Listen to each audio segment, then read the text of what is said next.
এবার বিস্ফোরক অভিযোগ করলেন রাজ্যের মন্ত্রী অর্জুন সিং। মন্ত্রীর অভিযোগ, দুর্গাপুজোর সময় অনেক বিজেপি নেতার ওপর হামলার পরিকল্পনা হয়েছে। তার মানে কি আগে থাকতেই অমিত শাহ বুঝতে পেরেছেন বাংলায় এবার জঙ্গি হামলা হবে? তৃণমূল চায়নি বাংলা নিরাপদে থাকুক, তৃণমূল চেয়েছে বাংলায় জঙ্গিরা ঢুকুক।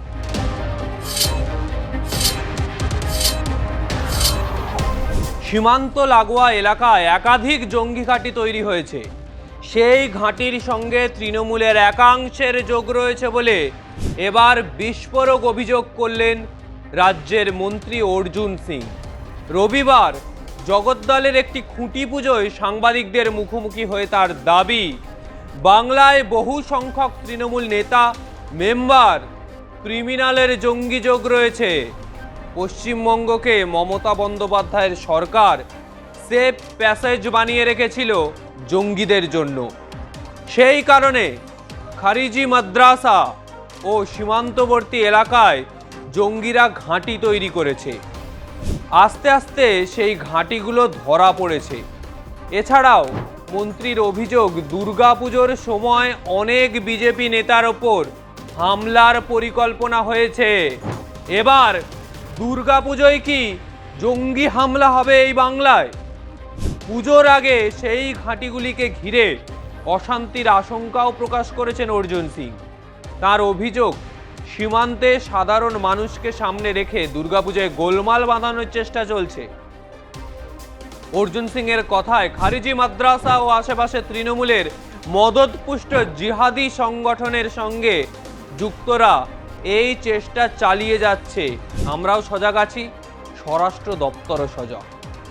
এরপরেই বিজেপির একাধিক নেতার উপর হামলার পরিকল্পনা করা হয়েছে বলে অভিযোগ করেন অর্জুন সিং। তিনি বলছেন, শুভেন্দু অধিকারীর উপর হামলার পরিকল্পনা হয়েছিল। পুজোয় বিজেপির বহু নেতার উপর হামলার পরিকল্পনাও চলছে। রাজ্যের বিরুদ্ধে বড় সড় ষড়যন্ত্র হচ্ছে। আমাদের কাছে যে ইনপুট আছে তার ভিত্তিতেই আগে থেকে কাজ চলছে। এই ইনপুটের প্রসঙ্গেই কেন্দ্রীয় বাহিনী মোতায়েন ও অমিত শাহর পরপর বাংলা সফরের কথা টানেন অর্জুন সিং।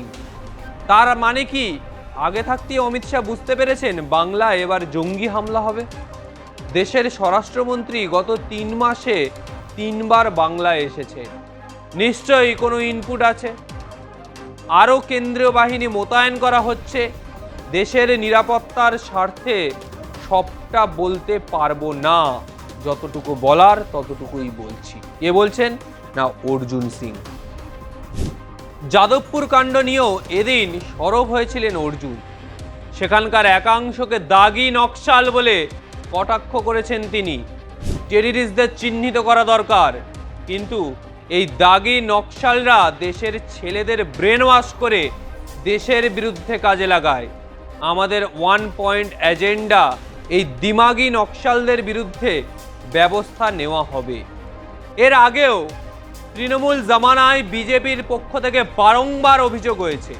অমিত শাহ করেছেন, নরেন্দ্র মোদী করেছেন, শ্রমিক ভট্টাচার্য, শুভেন্দু অধিকারী, সুকান্ত মজুমদার, দিলীপ ঘোষ, কেউ বাদ নেই।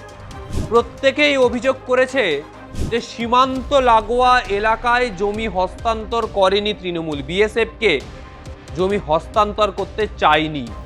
আর সেই কারণে সীমান্তবর্তী এলাকাগুলোতে অনুপ্রবেশ অবাধে চলেছিল তৃণমূল আমলে, এবং অনুপ্রবেশের পরবর্তী সময় সেই অনুপ্রবেশকারীদের আধার কার্ড বানিয়ে দিয়েছে তৃণমূল সরকার, তাদের ভারতীয় পরিচয়পত্র বানিয়ে দিয়েছিল তৃণমূল সরকার।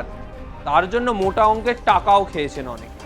কিন্তু সীমান্তবর্তী এলাকা দিয়ে অনুপ্রবেশ শুধু কি কাঁটা তার নেই বলেই অনুপ্রবেশ চলছে? এই প্রশ্নও তৃণমূল তুলেছিল। কিন্তু সীমান্তে যে জমি জট, মালদা, নদিয়া, মুর্শিদাবাদ, এই সমস্ত লাগোয়া জায়গাগুলোতে এই জমি জট চরম আকার ধারণ করে। এই জমি জট নিয়ে এর আগেও ভারতীয় জনতা পার্টি বারংবার বলেছে জমি জটকে কেন্দ্র করে বাংলার রাজনীতি চলতে পারে না।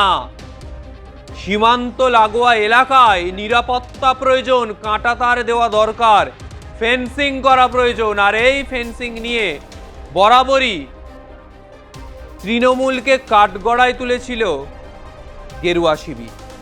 তৃণমূল চায়নি বাংলা নিরাপদে থাকুক, তৃণমূল চেয়েছে বাংলায় জঙ্গিরা ঢুকুক। মমতা ব্যানার্জি, অভিষেক ব্যানার্জিরা চেয়েছেন বাংলা জঙ্গি ঘাঁটিতে পরিণত হোক, এই অভিযোগ এসেছিল। আর এরপর এবার অর্জুন সিং সরাসরি অভিযোগ করছেন তৃণমূল সীমান্তবর্তী এলাকায় জঙ্গিদের আস্থানা দিচ্ছে, জঙ্গি ঘাঁটি তৈরি করাচ্ছে। আর বিজেপি নেতাদের ওপর এবার পুজোয় জঙ্গি হামলা হবে। তাহলে এবার পুজোয় কি বাংলায় জঙ্গি হামলা হতে চলেছে? বাংলায় জঙ্গিদের ষড়যন্ত্র চলছে, এবার পুজোয় কোনো বড় সড়ো হামলা? কোন দিকে এগোচ্ছে বাংলার রাজনীতি?